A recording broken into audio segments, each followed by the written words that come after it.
Padre, del Hijo y del Espíritu Santo. Amén. Amén.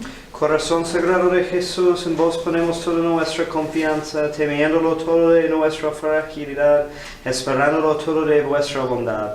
Sed el único objeto de nuestro amor, el protector de nuestra vida, el sostén de nuestra debilidad, la reparación de nuestras faltas, la seguridad de nuestra salvación y nuestro refugio en la hora de la muerte. Amén. Dios te salve María, llena eres de gracia, el Señor es contigo, bendita eres entre todas las mujeres y bendito es el fruto de tu vientre, Jesús. Santa María, Madre de Dios, ruega por nosotros pecadores, ahora y en la hora de nuestra muerte. En el nombre del Padre, del Hijo y del Espíritu Santo. Amén.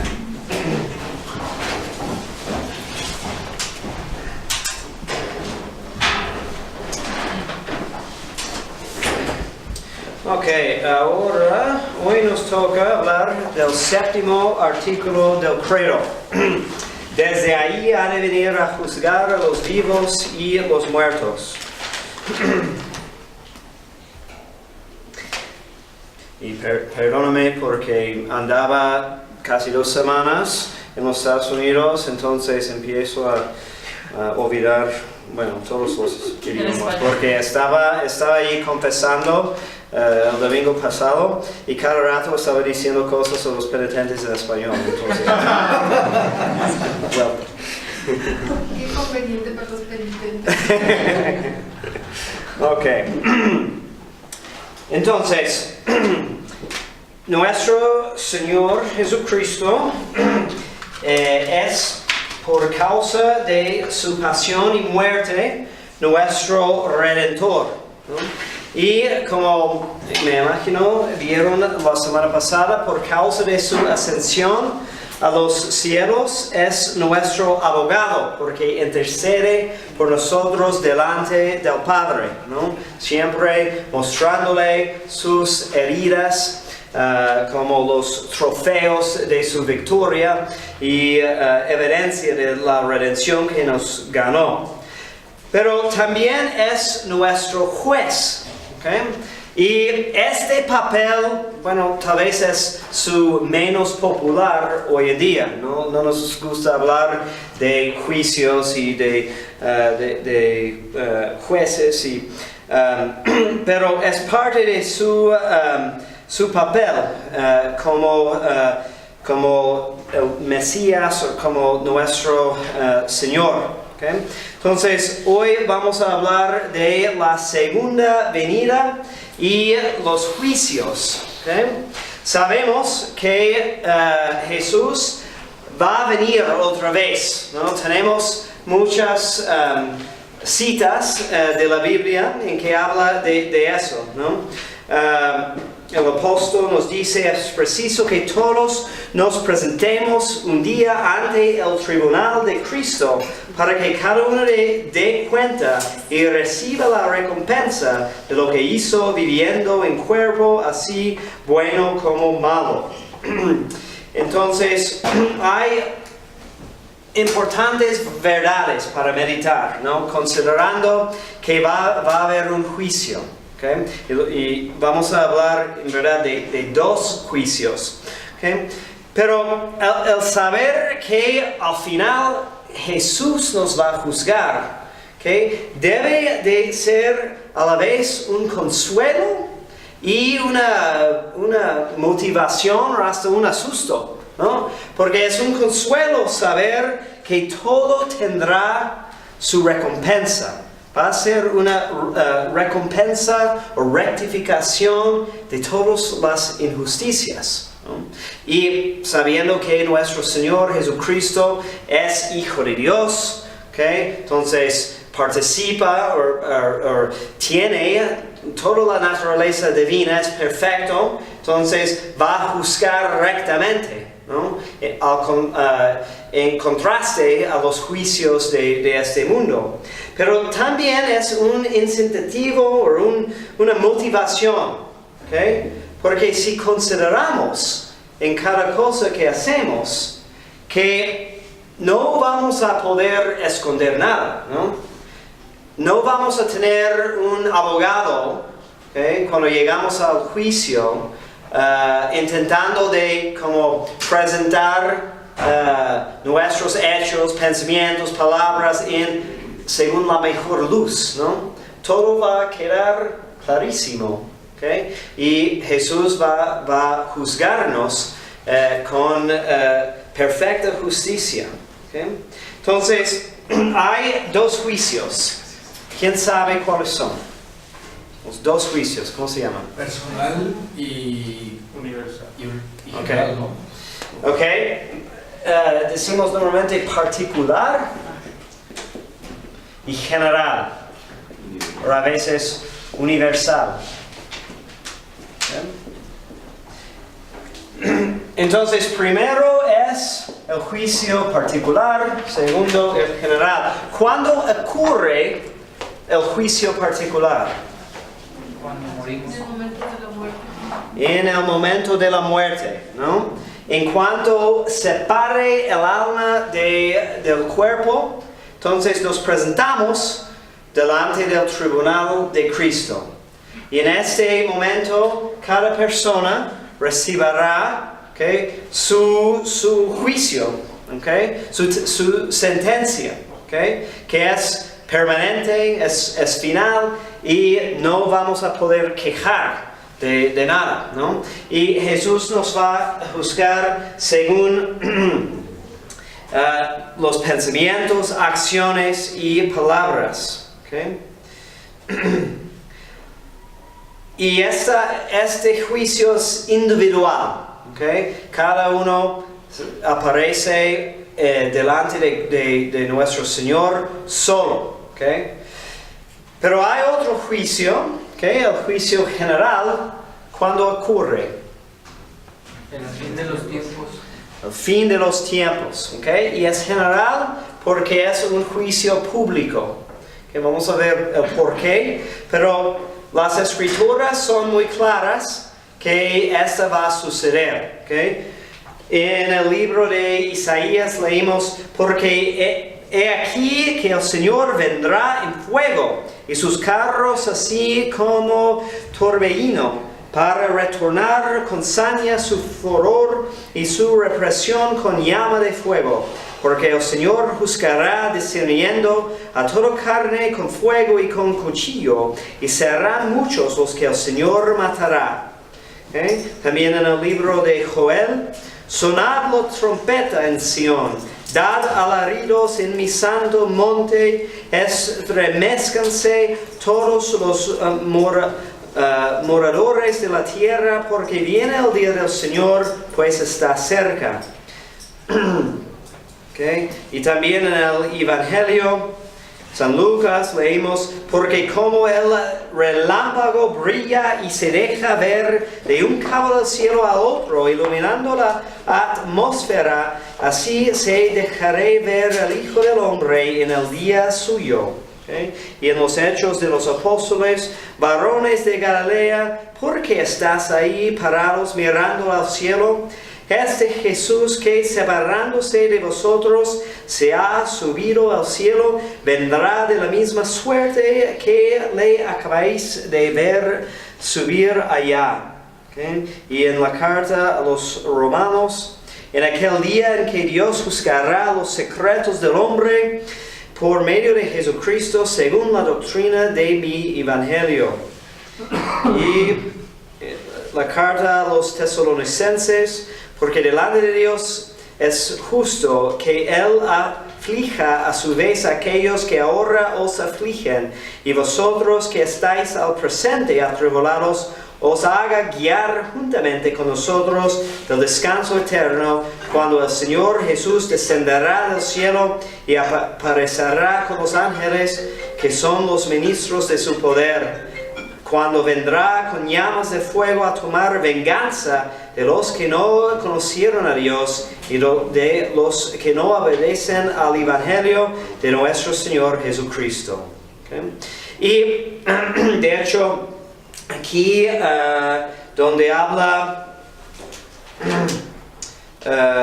de su venida, como brilla y se deja ver de un cabo del cielo a otro, y como regresará como se fue. ¿Okay? Estas citas es donde tomamos la costumbre de ofrecer la misa siempre cara a Dios, o ad orientem, ¿okay? Hasta el oriente, porque dice que el Señor cuando vendrá como el sol, ¿no? Subiendo desde el este.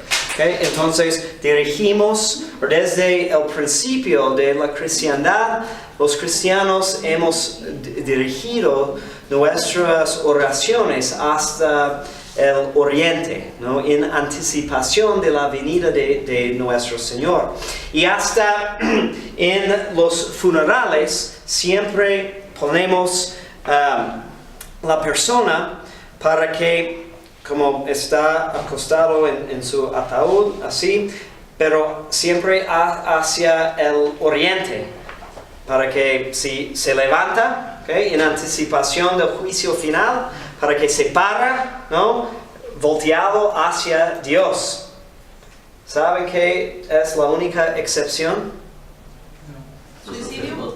No, los sacerdotes, ¿sí? Se voltean los sacerdotes al revés, ¿no? Es interesante, porque en su vida, en la misa, ellos se dirigen hacia el este. Pero en el juicio final, ellos tendrán su papel como administrando los juicios o ayudando, según la tradición, en los juicios. ¿Okay? Entonces van a estar volteados hacia su rebaño para darles la bienvenida. Sí, si ellos alcanzan a estar allá. ¿Okay? A los que alcancemos, pues. Sí. Okay. Okay. Y bueno, y también los santos hablan de esto, de San Juan Crisóstomo. Después de la muerte del hombre se abre su testamento. Lo mismo acontece con la conciencia, la cual se descubrirá también en la muerte. Cuando el sol penetra en un aposento, se ven en el aire millares de polvillos. Así veremos las menores faltas cuando, después de la muerte, el sol de justicia entrará en nuestra alma. Como los presos son llevados con sus cadenas a la presencia del juez. Así las almas atadas con sus pecados serán presentadas ante el tribunal divino. Y Santa Gertrudis, cuando sale el sol se derrite la nieve y todas las cosas que están debajo salen a la vista. Así sucederá en el juicio final. El sol de la justicia lo descubrirá todo. Todos los pecados quedarán manifiestos y producirán en los condenados una vergüenza más terrible que el mismo infierno. Mas a los justos, sus pecados perdonados, no les servirán de infamia, antes les será gloriosa la penitencia que por ellos hicieron. Los pecados no se verán en la blanca vestidura de la gracia santificante, pues en lugar de las manchas borradas ya por la penitencia, habrá bordados preciosos. Okay. Ok, entonces, el juicio particular, ya dijimos, se ocurre en el momento de la muerte. El universal es universal porque es público delante de todos al fin de los tiempos. Okay? Y la sentencia se pronunciará públicamente, que será parte de su gloria y de su vergüenza. Okay? Y también antes de del juicio general, okay, tenemos entre ellos la resurrección de la carne. Okay.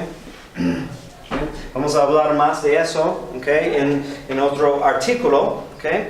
Pero vamos a recibir de nuevo los cuerpos, okay, para que participen también en la sentencia. Okay. Entonces, ya están las almas en su lugar eterno, ¿no? Hubo una controversia con el Papa Juan XXII, ¿okay? Que privadamente declaró y tuvo que haber una corrección fraternal, ¿okay? Del mismo Papa, porque estaba hablando de un error doctrinal, porque estaba comentando que tal vez las almas no van a llegar a su destino final hasta la resurrección, al final de los tiempos. Entonces, que están como un limbo ahora, hasta que acabe el mundo, ¿okay? Que es una opinión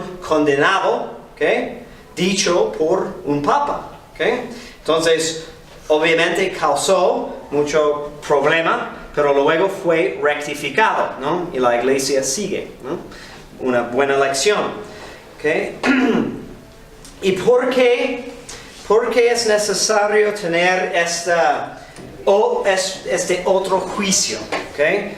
¿Qué finalidad tiene? ¿Okay? Pues porque Dios necesita cumplir con toda la justicia. ¿Okay?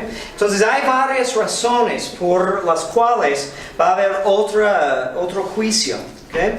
Y uno de ellos es que nuestras buenas obras y malas obras tienen efectos que permanecen después de que morimos. ¿Okay? Por ejemplo, considera, si una persona falla en su deber de como enseñar la fe, buenas morales en sus hijos, ¿okay? Y luego esos hijos no criados bien, ¿okay? Llegan a cometer tantos crímenes, ¿okay? Pero ese hijo se casa, ¿okay? Y cría sus hijos en la misma forma. Entonces, un error cometido en cierto punto va a seguir teniendo efectos, ¿okay? Entonces, hay algo que queda para cumplir con la justicia, ¿okay? Algo del castigo que esa persona, ¿okay? El papá mal que no cumplió con su deber y por eso ya recibió su recompensa, pero tiene que cumplirse, ¿no? Porque hasta el fin del mundo siguen los efectos, ¿okay? Entonces, imaginamos que las personas, por eso es mejor ser una persona no muy conocida, ¿no? Porque Lutero, por ejemplo, ¿okay? ¿Siguen sus ideas, su revolución sigue teniendo efectos? Claro que sí, y cada día peores, ¿okay? Entonces, él va a darse cuenta que al final, en el juicio, todas las ramificaciones de sus hechos, ideas, palabras, ¿okay? Por todo el tiempo, ¿okay? También con las buenas obras, ¿no? Porque no sabemos si hago el sacrificio en un momento para decir una palabra buena a una persona que en este momento está muy desesperada o sufriendo algo, ¿okay? Y este acto, ¿okay? Luego va a ser ocasión de una conversión y esta persona luego va a ser un gran santo y va a escribir libros que luego van a motivar a más personas. Entonces su premio se amplificará, ¿no? Por los efectos a través de los tiempos, ¿okay?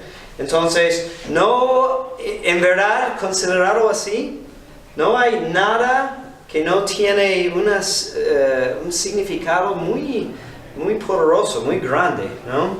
Y en el caminar de nuestra vida espiritual, todo es muy importante, o todo puede ser de mucha consecuencia, ¿okay?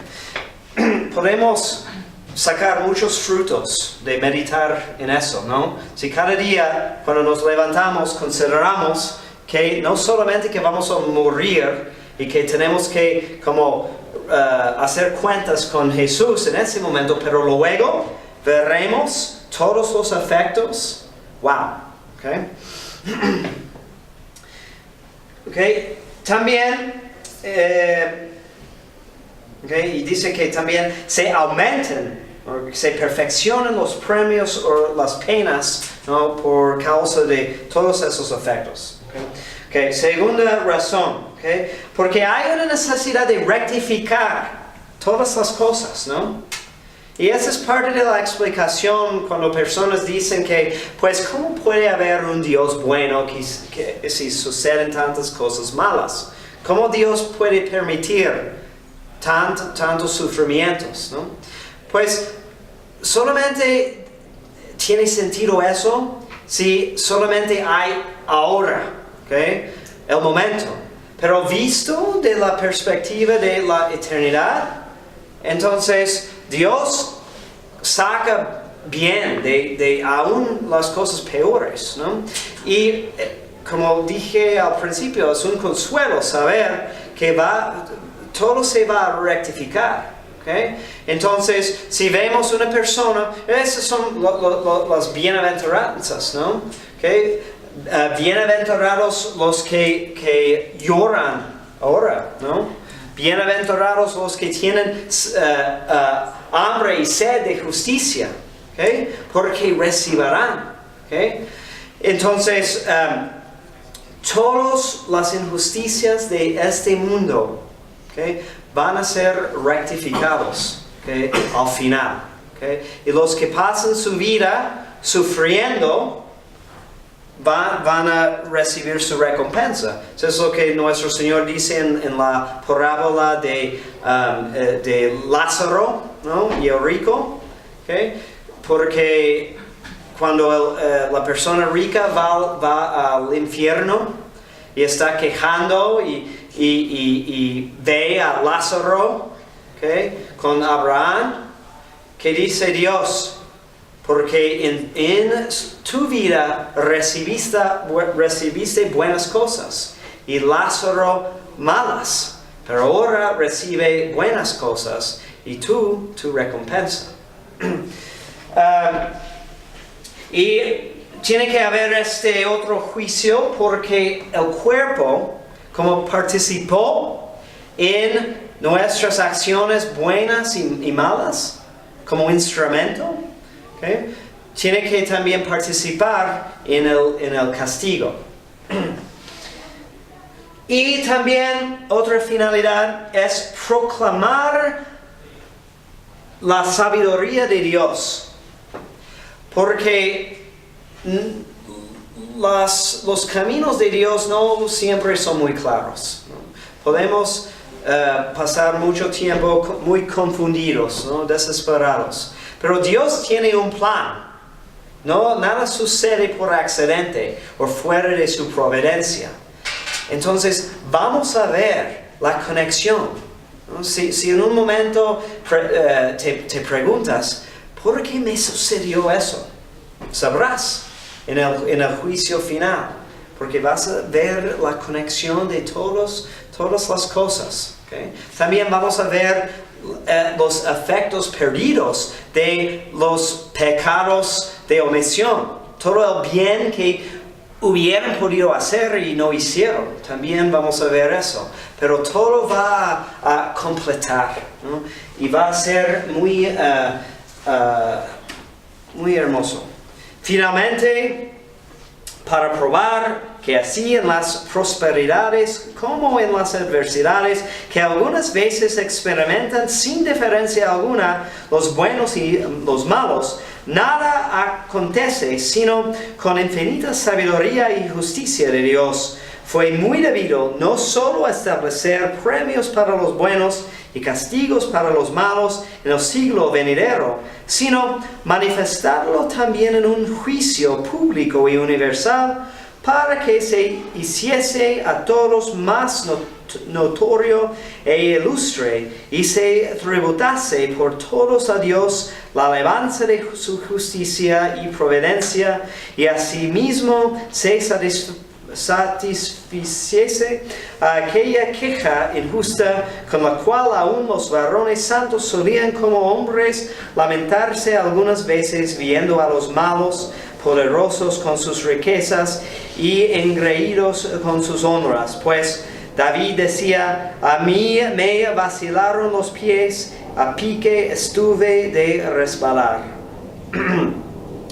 Que porque el juez es Cristo, porque hablamos de Cristo como juez y no del Espíritu Santo o no de Dios Padre. ¿Okay? Primero, que el juicio, como cada acto fuera de Dios, es un acto de las tres personas de la Santísima Trinidad. Donde está uno, están todos. Pero nos conviene escribir o mencionar ciertas características o actos como más apropiados a una persona u otra. Entonces, Dios Padre es creador, Dios Hijo es redentor, Dios Espíritu Santo es consolador. Pero cada cosa que Dios hace en sus criaturas es acto de toda la Santísima Trinidad. Pero como el Hijo de Dios es el verbo de Dios, y cuando hablamos de verbo, según el griego o la filosofía clásica, verbo quiere decir palabra de sabiduría. Entonces escribimos sabiduría principalmente al Hijo. Y como sabemos que el juicio va a ser perfecto, entonces es apropiado decir que es el Hijo que nos juzgará. Tanto como hombre, como Dios. Entonces, como es rey en su divinidad y en su humanidad, les corresponde realeza, aún en su humanidad, porque su humanidad es perfecta. También es juez en su aspecto humano, porque Él es el hombre perfecto, el único contra quien nadie puede decir nada. Y también es conveniente porque fue el justo que fue juzgado injustamente, le corresponde el juicio de todos los demás.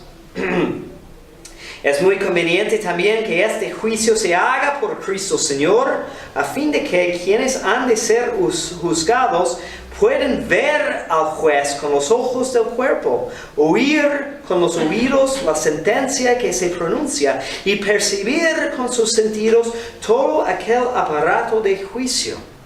Pero también le conviene ser juez porque también es redentor.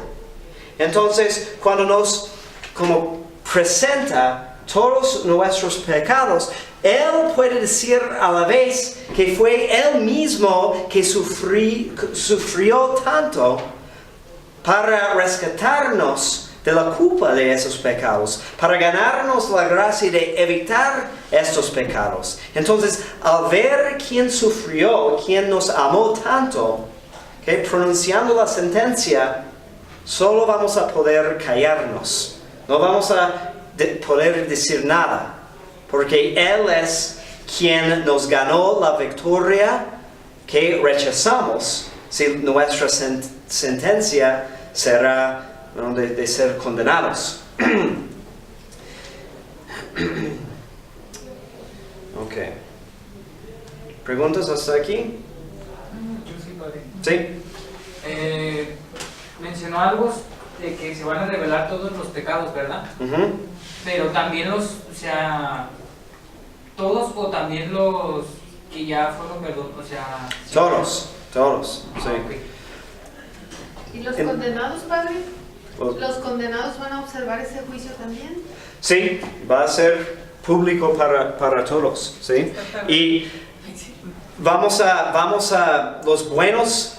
Eso es interesante también porque dicen que los buenos van a escuchar las palabras de nuestro Señor diciéndoles: entrad en mi gloria.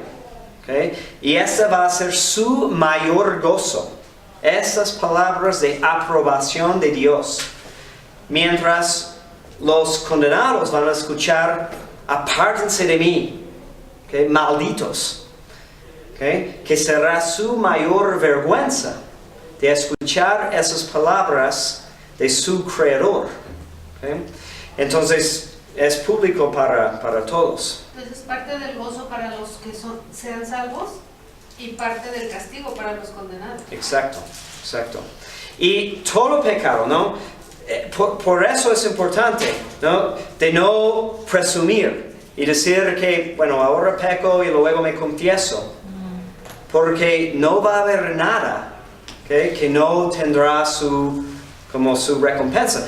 Esa frase que leí de Santa Gertrudis, ¿okay? Dice que para los que hacen penitencia, ¿okay? Aunque serán manifestados sus pecados, su penitencia que hicieron para borrar la culpa será parte de su gloria. ¿Okay? Entonces, no se van a avergonzar de sus pecados si en verdad hicieron penitencia, porque van a ver, recuerden, toda la sabiduría de Dios. Y como esos pecados arrepentidos participaron en la santidad que alcanzaron al final.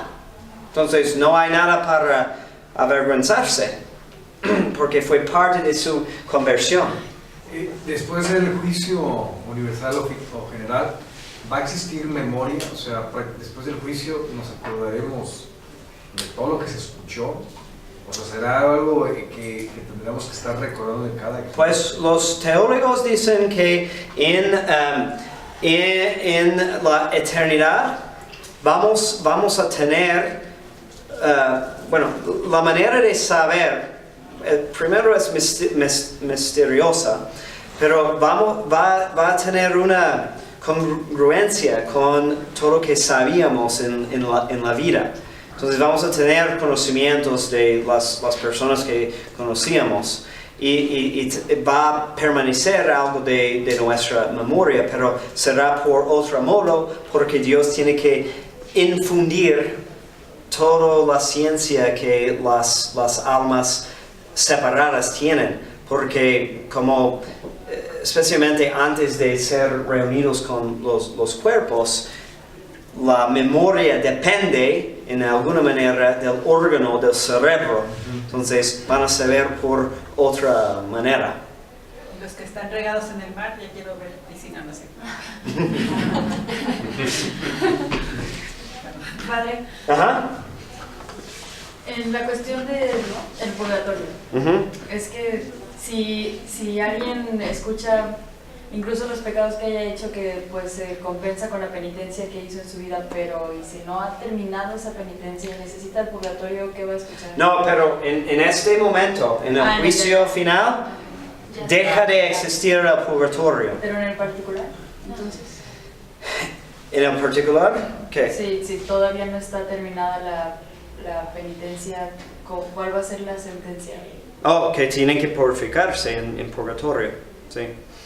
Y bueno, también los que están, por ejemplo, vivos en el juicio general, que tienen todavía penitencia para cumplir, tienen deuda, van a tener que cumplirlo, pero será en otra manera, ¿no? No sabemos exactamente, pero podemos imaginar que todo el extenso de purgatorio, que todo este sufrimiento sufrirán en un instante, porque después de este momento no va a haber purgatorio.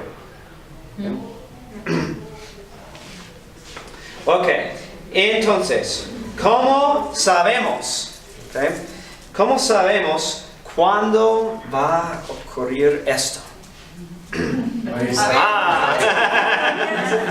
que ni él sabía, él decía que no. No sabía.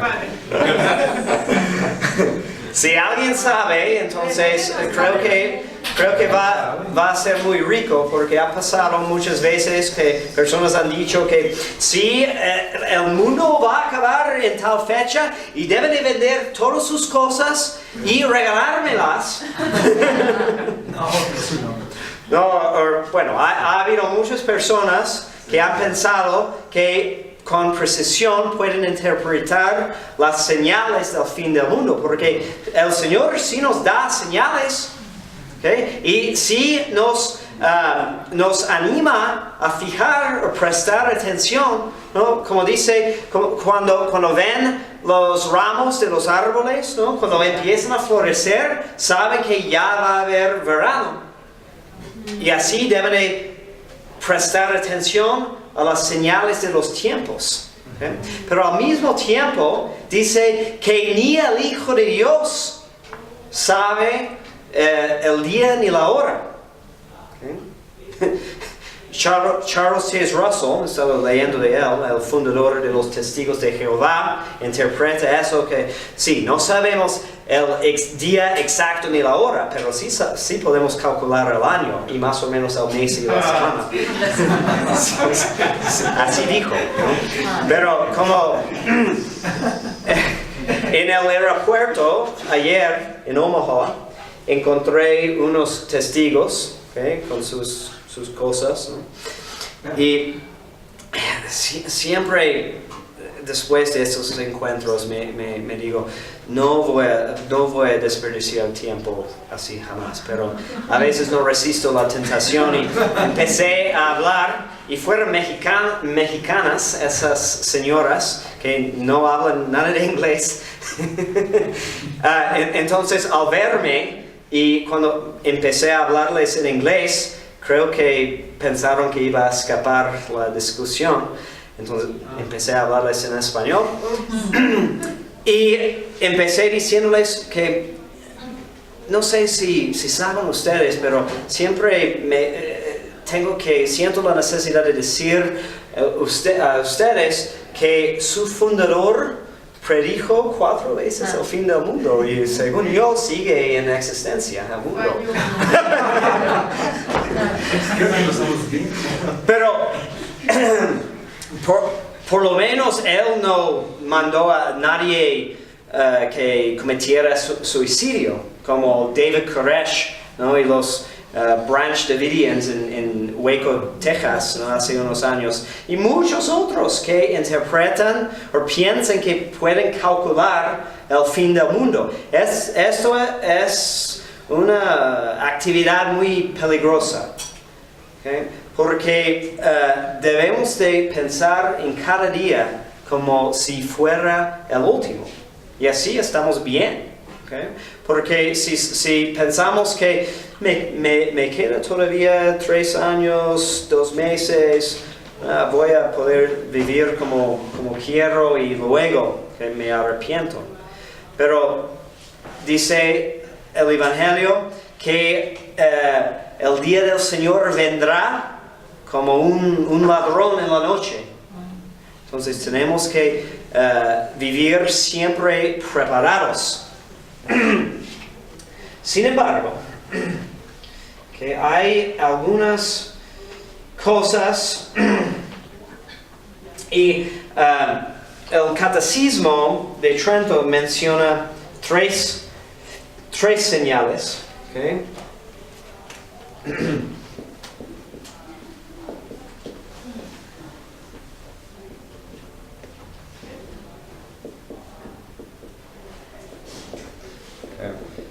Menciona 3, ¿okay? El saber, la predicación por todo el mundo,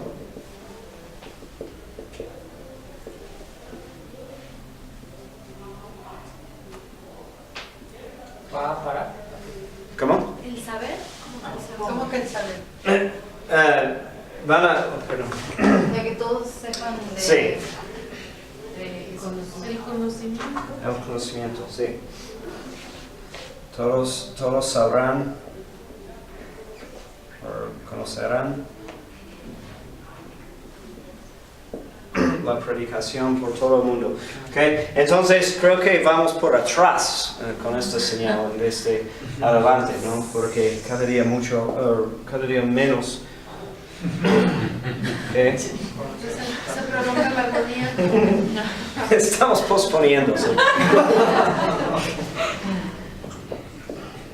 la apostasía. Ahí sí vamos bien.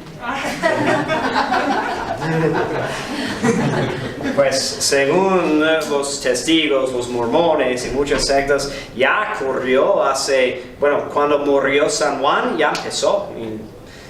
Fue la gran apostasía de la iglesia y tuvimos que esperar para José Smith y su predicación de poligamia de nuevo para restaurar la iglesia. Qué bueno. Y el anticristo. Okay. Pero si vemos la enciclopedia católica, nos da aún más, 9 señales. ¿Se acuerda en eso? Pero también tiene la conversión de los judíos.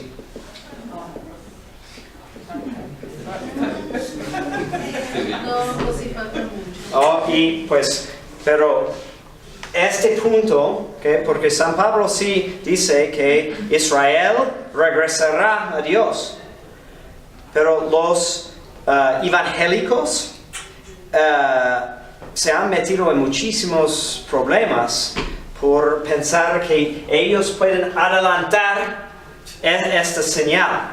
Por eso son siempre sionistas. Siempre están apoyando a Israel y quieren construir el templo y todo eso, porque piensan que si trabajamos en eso vamos a acelerar la venida de Cristo. También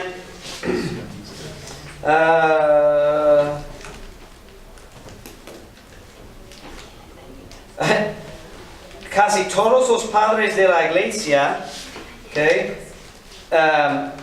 basándose en varios textos del Antiguo y Nuevo Testamento, dice que regresarán Enoch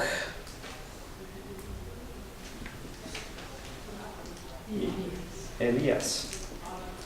Porque ellos... ¿Quiénes son ellos?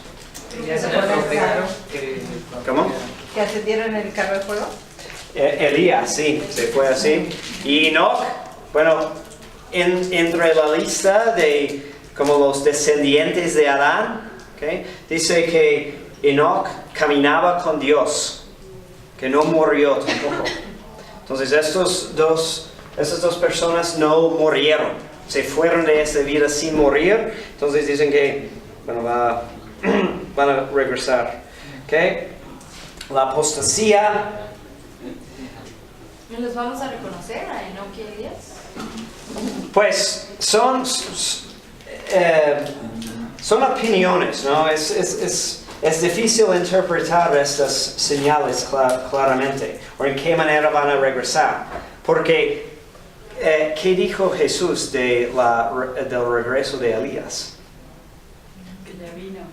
Ya vino, ¿no? Porque vino San Juan Bautista en el espíritu de Elías. Entonces, ¿cómo interpretamos estas cosas? Es muy difícil. Y hay mucha variación porque casi no hay ninguna ninguna profecía en la Biblia que no tiene niveles múltiples de interpretaciones. ¿Qué evangelio hubo la semana pasada? ¿Quién recuerda? ¿Quién estaba despierto? ¿El domingo que acaba de pasar? Sí. Pues así dice. ¿Y cuál vamos a escuchar este domingo? El mismo. De otro evangelista. ¿Sí? Pero muchos que lean estos pasajes, porque así suenan, los leen como si fuera el texto, el guión para el fin del mundo.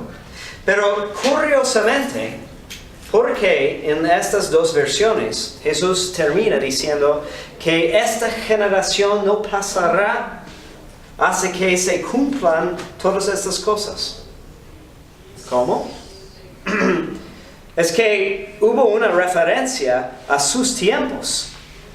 Esas frases,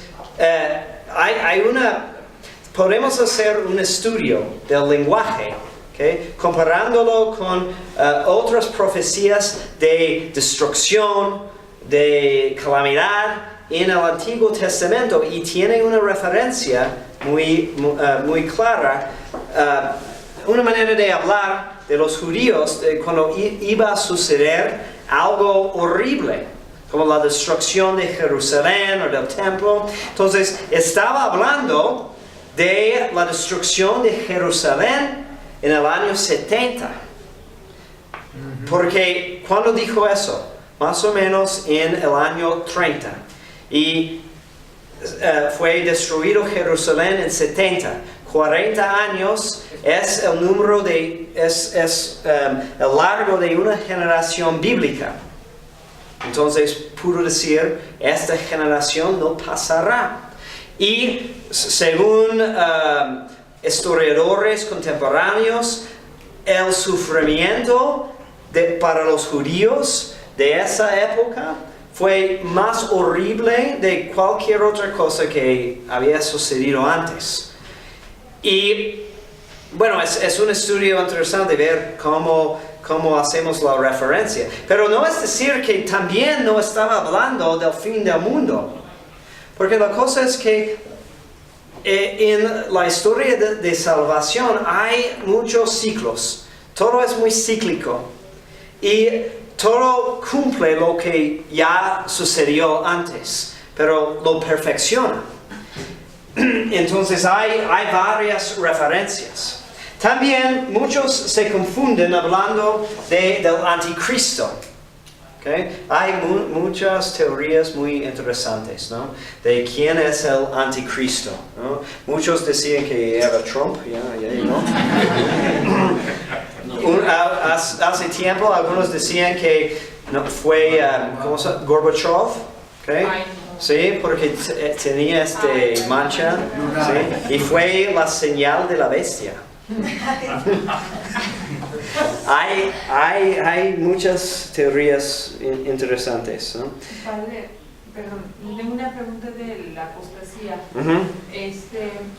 Yo siempre había entendido que la apostasía pasó por Lutero, porque ahí fue una separación muy grande de la iglesia.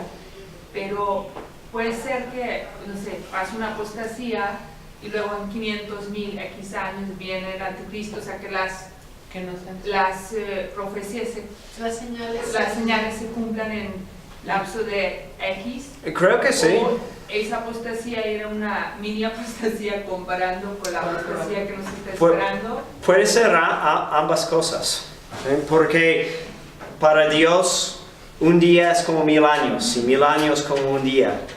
Entonces podemos decir que ya estamos en los últimos tiempos, y han dicho eso desde el primer siglo. Y pensamos, ¿cómo es posible? Han pasado 2000 años, pero desde la eternidad es nada. ¿Okay? Pero también cuando hablamos de apostasía, hay varios grados. Porque aunque en ese tiempo sí hubo una separación de mucha gente de la iglesia, al mismo tiempo muchos entraron. Porque en el mismo tiempo que Lutero hizo su revolución, los españoles llegaron acá y entraron mucho más. Entonces no fue general, porque la iglesia seguía. O sea, ¿la apostasía tiene que ser general en todo el mundo o pues puede ser local? Porque no sé. Dice que los padres de la iglesia entienden esta rebelión y esta apostasía como una gran reducción en el número de los fieles a través del abandonar la religión cristiana por muchas naciones.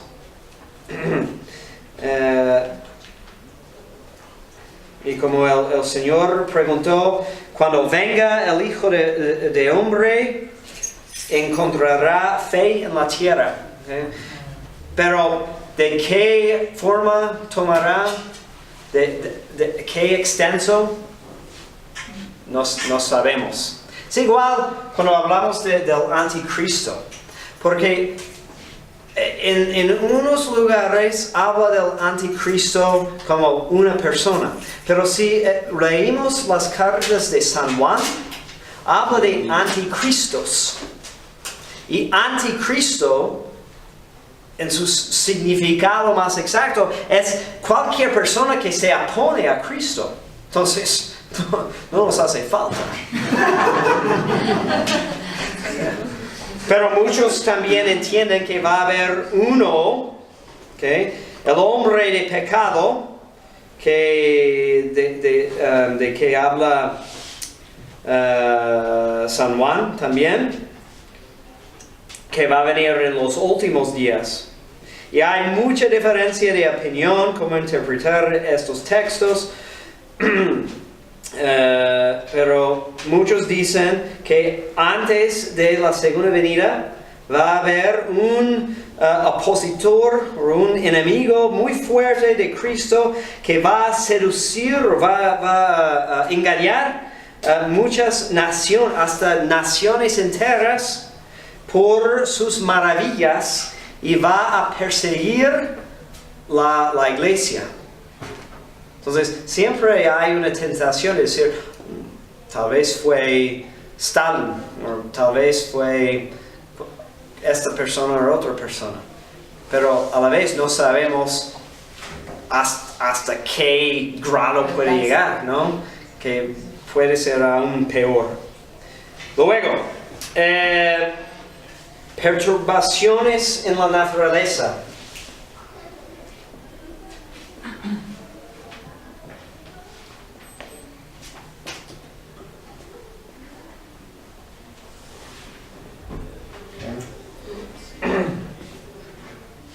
Okay. Guerras, pestes, okay, terremotos, muchas cosas, ¿no? Pero también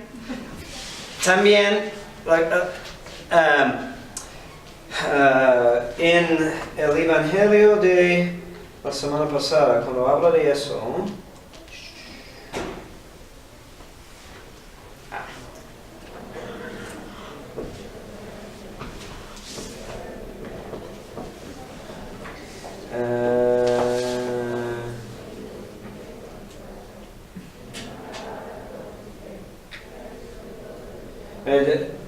habla de que las estrellas que se apagarán, esas cosas. También estas frases tienen un significado simbólico o bíblico, ¿no? Porque cuando decir que se apagarán las estrellas, habla de la falta de orden en el reino, ¿no? Que todo la organización va a acabar, no va a haber un poder que reconocen. Entonces tienen es un lenguaje simbólico, pero no impide que también tenga una significación más literal.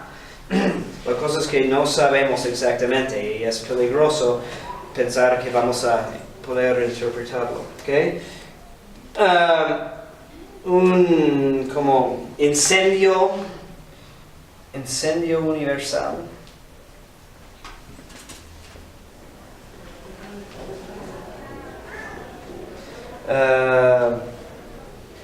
Que Cristo va a juzgar el mundo por fuego. También la trompeta.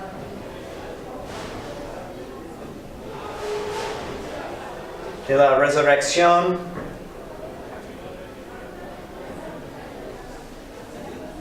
Que San Pablo habla de eso.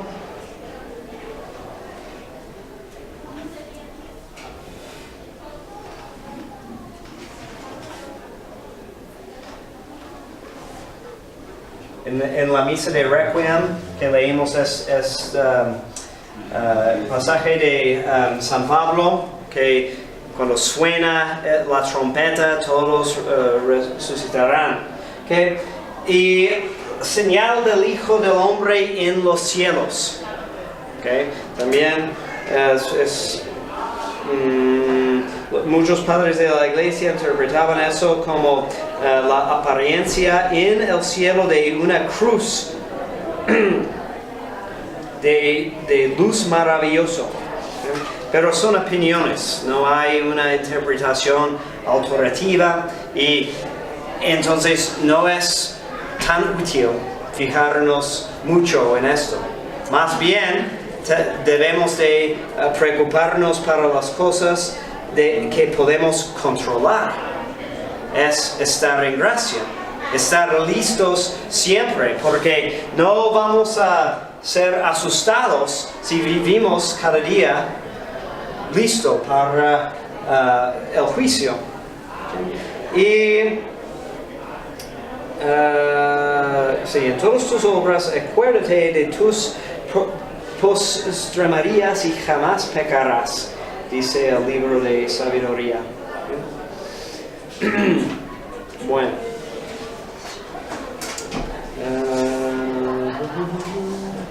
Padre, Sí. no sé si es nada más en el Evangelio de San Mateo o si es en otros, donde cuando está hablando de esto y dice específicamente de la abominación de la desolación del lugar santo, y pone el que lea, entienda, o como pone un acento a ese, como si fuera una señal importante. O sea, Sí, es importante, porque es como, sean atentos, lectores, porque estoy hablando a ti, porque si esto es en el Evangelio de San Lucas, ¿no? Que leímos esta semana, creo, si no me equivoco. Pero es una cita del profeta Daniel, que habla de la abominación de desolación. ¿Qué significa? Puede ser muchas cosas. Pero cuando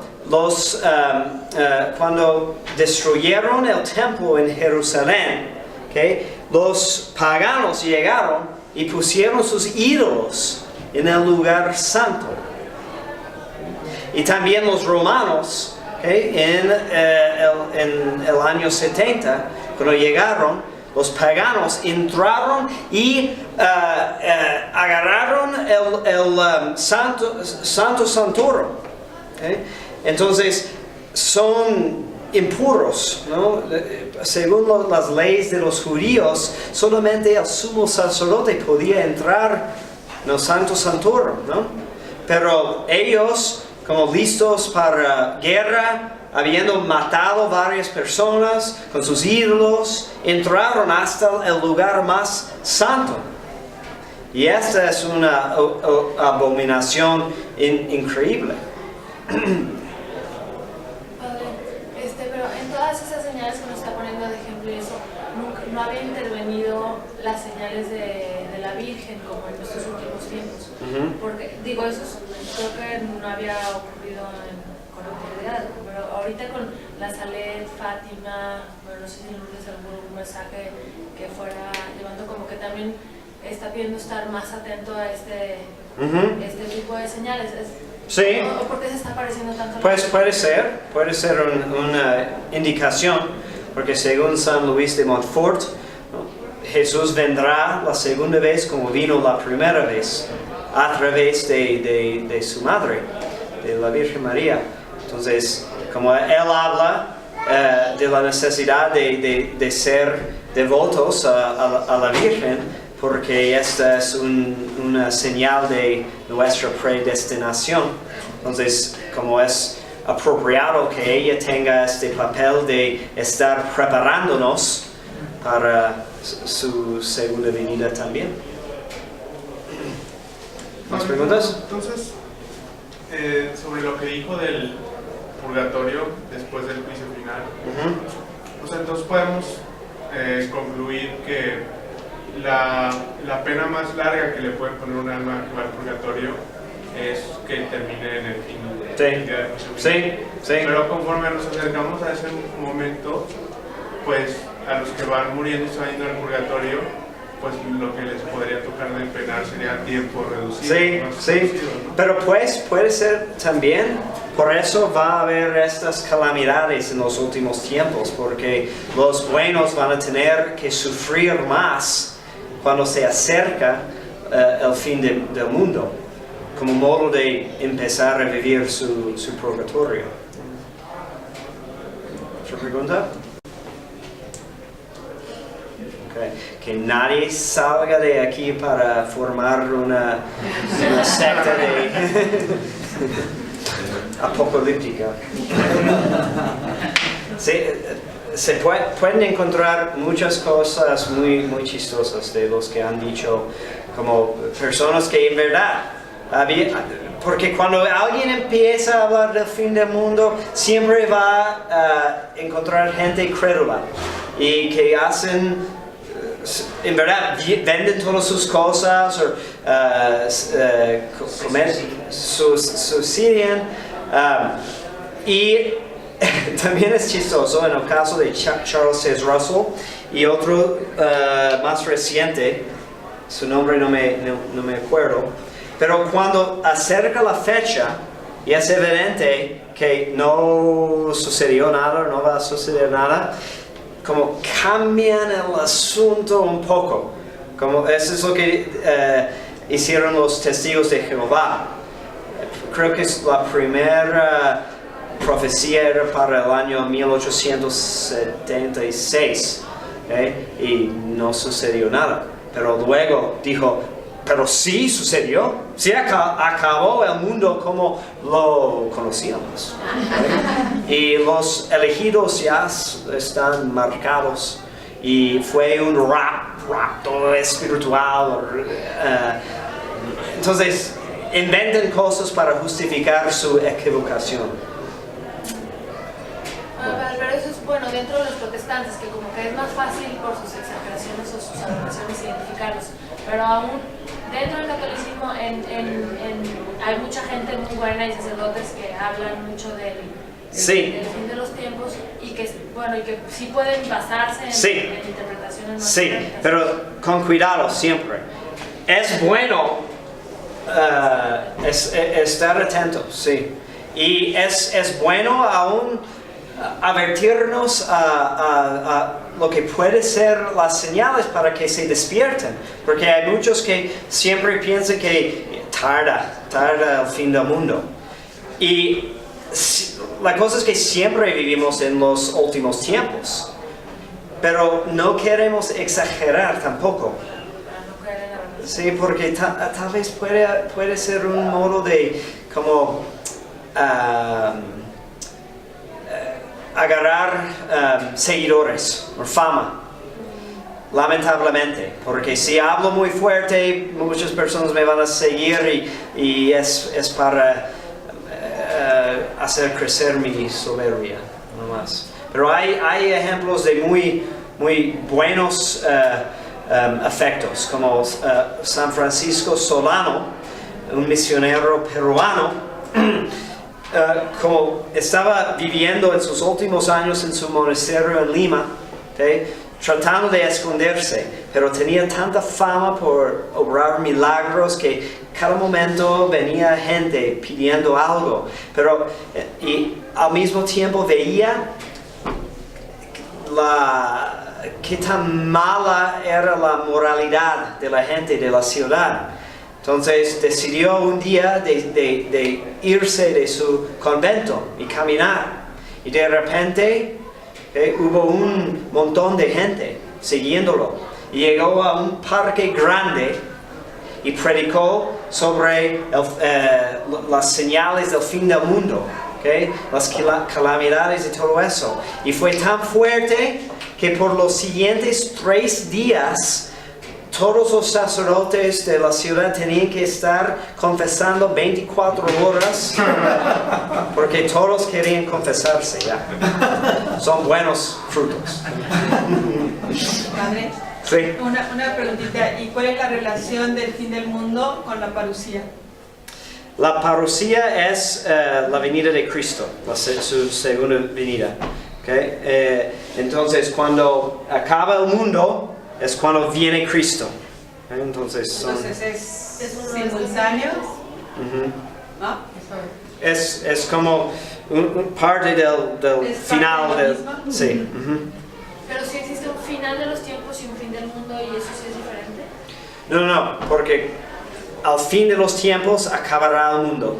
Es que yo eso se había oído, que el final de los tiempos habla de que son varios tiempos, como por ejemplo el fin de la Edad Media fue el fin de un tiempo y así, Ujú. que a lo mejor se refiere al fin de una época, porque también la Virgen habla del reinado del Inmaculado Corazón de María Ujú. antes del... Sí, pero esas cosas están confundidas muchas veces con un ramo de protestantismo que milenarianismo, creo que se llama, que habla de épocas específicas, que primero va a haber un reinado de 1000 años de paz y luego vendrá, entonces, y va a ser el, ¿cómo se llama? Rapto, sí. Pero esa es una confusión que viene de ciertas líneas de protestantismo. Entonces, según la tradición, el fin del mundo y fin de los tiempos y la segunda venida de Cristo y el juicio final son una sola cosa, un conjunto. ¿Listo? Gloria al Padre, al Hijo y al Espíritu Santo. Y benedizione onnipotentis, Patris et Filii et Spiritus Sancti, descendat sobre vos et manet semper.